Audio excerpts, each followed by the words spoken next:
Well, folks, when you urban hunt, I'm hunting in the mountains, but I'm close to a lot of people.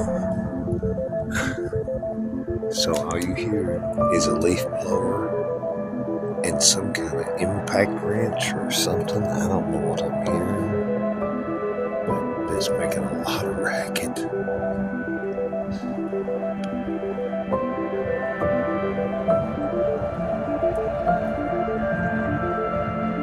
I'm sure you can hear that. It's like dude,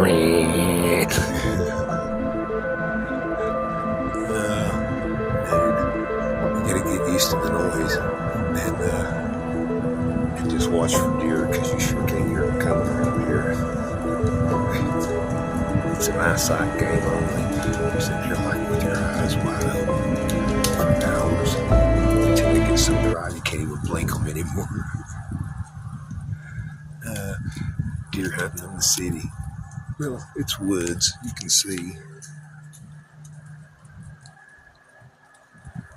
But the highway is right down there. You can see cars going on the highway.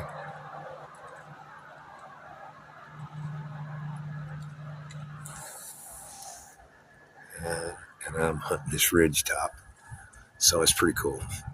Anyway, ciao for now.